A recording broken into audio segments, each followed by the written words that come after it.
BJPയുടെ സ്ഥാപന ദിനവുമായി ബന്ധപ്പെട്ടാണ്. പ്രിയപ്പെട്ട പ്രേക്ഷകർക്കറിയാം, 1980-ൽ രൂപപ്പെട്ട ഭാരതീയ ജനതാ പാർട്ടി ഇന്ന് ലോകത്തിലെ ഏറ്റവും വലിയ ജനാധിപത്യ പാർട്ടിയാണ്. ഏതാനും വർഷങ്ങൾക്ക് മുൻപ് വരെ ചൈനീസ് കമ്മ്യൂണിസ്റ്റ് പാർട്ടിയായിരുന്നു ലോകത്തിലെ ഏറ്റവും വലിയ പ്രവർത്തകരുള്ള പാർട്ടി എന്ന് പറയുന്നത്. അതിൻ്റെ റെക്കോർഡ് മറികടന്നുകൊണ്ടാണ് ഭാരതീയ ജനതാ പാർട്ടി ലോകത്തിലെ ഏറ്റവും വലിയ ജനാധിപത്യ പാർട്ടിയായി മാറിയത്. ഭാരതത്തിൽ തന്നെ 21 സംസ്ഥാനങ്ങളിൽ ഭരണം, കേന്ദ്ര ഭരണം, ഏറ്റവും അധികം MP-മാർ, ഏറ്റവും അധികം MLA-മാർ. അപ്പോൾ ഇതെല്ലാമുള്ള ജനാധിപത്യത്തിൻ്റെ മകുടോദാഹരണമായി മാറിയ ലോകത്തിലെ ഏറ്റവും വലിയ പ്രസ്ഥാനം ഇന്നതിൻ്റെ 46ാമത്തെ ജന്മദിനം ആഘോഷിക്കുന്ന വേളയിൽ തിരുവനന്തപുരം മാരാർജി ഭവനിൽ കേന്ദ്ര ആഭ്യന്തരമന്ത്രി അമിത്ഷാ ഇന്ന് എത്തുകയാണ്. കേരളത്തിലെ ആഘോഷ പരിപാടികൾക്ക് ആഭ്യന്തരമന്ത്രി അമിത്ഷാ തന്നെ നേരിട്ട് നേതൃത്വം നൽകുന്നു എന്നതാണ് ഏറ്റവും വലിയ സവിശേഷത എന്നത്.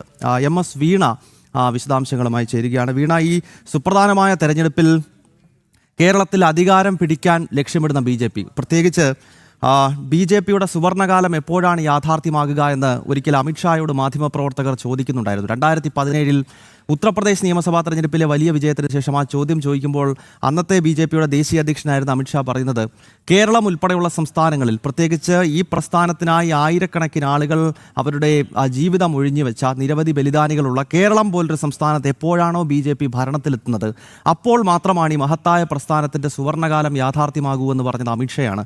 അതേ അമിത്ഷാ ഇന്ന് വീണ് നിൽക്കുന്ന മാരാർജി ഭവനിലേക്ക് എത്തുന്നു. അപ്പോൾ എത്രത്തോളം ആവേശവും ആഘോഷവും ഒക്കെയാണ് കേരളത്തിലെമ്പാടും BJP പ്രവർത്തകർ ഇന്നത്തെ ദിവസം നടത്തുന്നത്?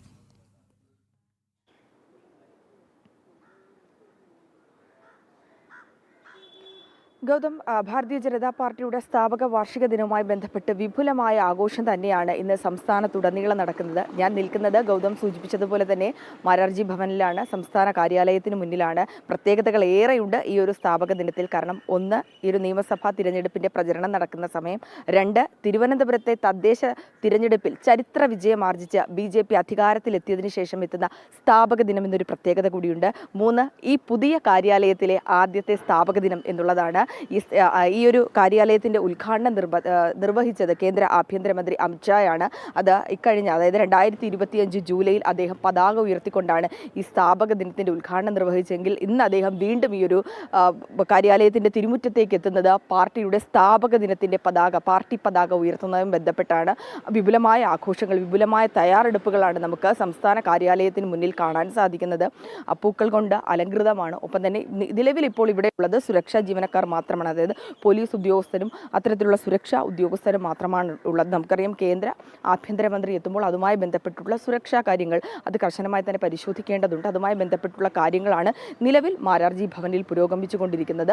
നിരവധി പ്രവർത്തകരായിരിക്കും ഈ ഒരു സ്ഥാപക ദിനത്തിൽ ഇങ്ങോട്ടേക്ക് എത്തുക എന്നുള്ളതാണ്. ഒരുക്കങ്ങളൊക്കെ പൂർത്തിയായിട്ടുണ്ട്. ഇനി ആ ഒരു നിമിഷത്തിനായിട്ടുള്ള ആവേശകരമായിട്ടുള്ള സന്തോഷകരമായിട്ടുള്ള സ്ഥാപക ദിനത്തിൻ്റെ പതാക ഉയർത്തൽ ചടങ്ങുകൾക്കായിട്ട് കാത്തു നിൽക്കുന്നതാണ് നമ്മളിപ്പോൾ കാണുന്നത്. അതുമായി ബന്ധപ്പെട്ട് പതാക ഉയർത്തുന്നതുമായി ബന്ധപ്പെട്ടുള്ള കൊടിമരത്തിന് താഴെയാണ് നമുക്ക് അതുമായി ബന്ധപ്പെട്ടുള്ള ദൃശ്യങ്ങളാണ് കാണാൻ സാധിക്കുന്നത്. ഇവിടെ ഒരുക്കങ്ങളെല്ലാം പൂർത്തിയായിട്ടുണ്ട്. പാർട്ടി പതാകയടക്കം അതിൽ സ്ഥാപിച്ചിട്ടുമുണ്ട്. ഇനി അദ്ദേഹം എത്തിയതിനു ശേഷം, കേന്ദ്ര ആഭ്യന്തരമന്ത്രി അമിത്ഷാ എത്തിയതിനു ശേഷമായിരിക്കും ഈ പതാക ഉയർത്തുന്നത്. രാവിലെ 10 മണി 10:30 കൂടിയായിരിക്കും ഈ ഒരു ചടങ്ങ് നടക്കുക എന്നുള്ളതാണ്.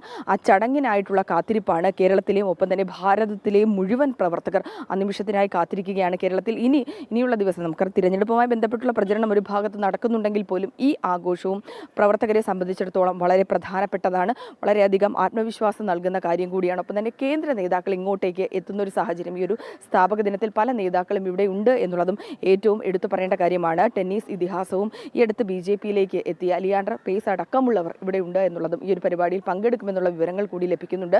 ഈ പതാക ഉയർത്തിയതിനു ശേഷം, പാർട്ടി പതാക ഉയർത്തിയതിനു ശേഷം കേന്ദ്ര ആഭ്യന്തരമന്ത്രി ഇവിടെ വെച്ച് നിരവധി പ്രവർത്തകരായിരിക്കും ഈ ഒരു ചടങ്ങിൽ പങ്കെടുക്കാനെത്തുക. ആ പ്രവർത്തകരെ അഭിസംബോധന ചെയ്ത് സംസാരിക്കുന്നതായിരിക്കും. തുടർന്ന് അദ്ദേഹം മാധ്യമങ്ങളെ കാണും എന്നുകൂടി അറിയിച്ചിട്ടുണ്ട്. ഇതുമായി ബന്ധപ്പെട്ടുള്ള സുരക്ഷാ ക്രമീകരണങ്ങൾ മാരാർജി ഭവന്റെ അകത്ത് നടക്കുന്ന കാഴ്ച കൂടിയാണ് നമുക്ക് കാണാൻ സാധിക്കുന്നത്. ഒരുക്കങ്ങളെല്ലാം പൂർത്തിയായിട്ടുണ്ട്. അദ്ദേഹത്തിൻ്റെ വരവ് അദ്ദേഹത്തിനായിട്ടുള്ള വരവ് അത് കാത്തു നിൽക്കുന്ന നിമിഷങ്ങളാണ് ഇനിയുള്ളത്. അദ്ദേഹം വന്ന് ഈ ചടങ്ങുകൾ, അതായത് പതാക ഉയർത്തൽ ചടങ്ങുകൾക്കായിട്ടുള്ള കാത്തിരിപ്പാണ് നമുക്ക് കാണാൻ സാധിക്കുന്നത്.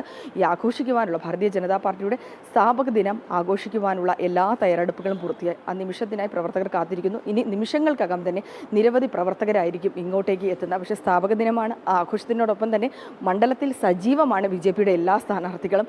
രാവിലെ തന്നെ അവരുടെ പ്രചരണ പരിപാടികൾ പൂർത്തിയാക്കിയതിനു ശേഷം അല്പസമയങ്ങൾക്കകം തന്നെ പ്രധാനപ്പെട്ട നേതാക്കൾ, അതായത് സംസ്ഥാന അധ്യക്ഷനടക്കമുള്ളവർ ഇങ്ങോട്ടേക്ക് എത്തും എന്നുള്ളതാണ്. കേന്ദ്ര ആഭ്യന്തരമന്ത്രിയെ സ്വീകരിക്കാൻ, ഒപ്പം തന്നെ ഈ ആഘോഷം ഗംഭീരമാക്കുക എന്നുള്ളതാണ് ഏറ്റവും പ്രധാനപ്പെട്ട കാര്യം. സുരക്ഷാ ജീവനക്കാർ ഇവിടെ, പോലീസ് ഉദ്യോഗസ്ഥരും ഒപ്പം തന്നെ മറ്റു സുരക്ഷാ ജീവനക്കാരും ഇവിടെ നിൽക്കുന്നതാണ് നമുക്ക് കാണാൻ സാധിക്കുന്നത്. ഗൗതം. ഓക്കെ വീണ, എന്തായാലും മാരാർജി ഭവനിലേക്ക് നമുക്ക് പിന്നീട് വരാം. കേന്ദ്ര ആഭ്യന്തരമന്ത്രി അമിത്ഷാ അവിടെ എത്തി. ഈ മഹത്തായ പ്രസ്ഥാനത്തിന്റെ പതാക ഉയർത്തുന്ന വേളയിൽ നമുക്ക് മാരാർജി ഭവനിലെ ആവേശ കാഴ്ചകളിലേക്ക്, ആഘോഷങ്ങളിലേക്ക് മടങ്ങിയെത്താം. KP 1980 ഭാരതീയ ജനതാ പാർട്ടി രൂപീകരിച്ചതിന് ശേഷം അതിൻ്റെ ആദ്യത്തെ ലോക്സഭാ തെരഞ്ഞെടുപ്പിൽ സത്യം പറഞ്ഞാൽ ആ പ്രസ്ഥാനം രൂപീകരിച്ചവർ വരെ പരാജയപ്പെട്ടിരുന്നു തെരഞ്ഞെടുപ്പിൽ. 2 MP മാത്രമേ ഉണ്ടായിരുന്നുള്ളൂ. AK പട്ടേൽ എന്ന വ്യക്തി മഹസാനിൽ നിന്ന്, ഗുജറാത്തിൽ നിന്നും, മറ്റൊരു ജങ്കർ റെഡ്ഡി, അദ്ദേഹം ആന്ധ്രാപ്രദേശിൽ നിന്നും, വിശാല ആന്ധ്രാപ്രദേശിൽ നിന്നും. അതായത് അടൽ ബിഹാരി വാജ്പേയി പോലും തെരഞ്ഞെടുപ്പിൽ വിജയിച്ചില്ല. ആ സമയത്ത് കോൺഗ്രസിന്റെ പ്രതാപകാലമാണ്. കോൺഗ്രസിന് 404 സീറ്റ് ലോക്സഭയിൽ കിട്ടുകയാണ്. ഒരു സുവർണകാലം, ഒരു അഹങ്കാരത്തിന്റെ കാലഘട്ടം. അതായത് നെഹ്റു കുടുംബമാണ് ഭാരതം എന്ന് പറയുന്ന ഒരു കൂട്ടം കോൺഗ്രസ്സുകാരുള്ള കാലഘട്ടമാണ്. അപ്പം അന്ന് ഈ AK പട്ടേലും അതോടൊപ്പം തന്നെ ജങ്കർ റെഡ്ഡി എന്ന ഈ 2 MP മാത്രമുള്ള BJPയെ നോക്കി രാജീവ് ഗാന്ധിയെ പോലുള്ള നേതാക്കൾ പരിഹസിച്ചിട്ടുണ്ട്. നിങ്ങൾക്ക് 2 MP ഉള്ളൂ, നിങ്ങൾ എന്തിനാണ് ഇങ്ങനെ മത്സരിക്കുന്നത് എന്ന പരിഹാസമുണ്ടായിരുന്നു. ആ പരിഹാസത്തിൻ്റെയൊക്കെ എന്താണ് പറയുന്നത് ഉത്തരം ഇപ്പോൾ ഭാരതീയ ജനതാ പാർട്ടി എന്ന പ്രസ്ഥാനം ലോകത്തിലെ ഏറ്റവും വലിയ സംഘടനയായി വളർന്നു കഴിഞ്ഞിരിക്കുന്നു.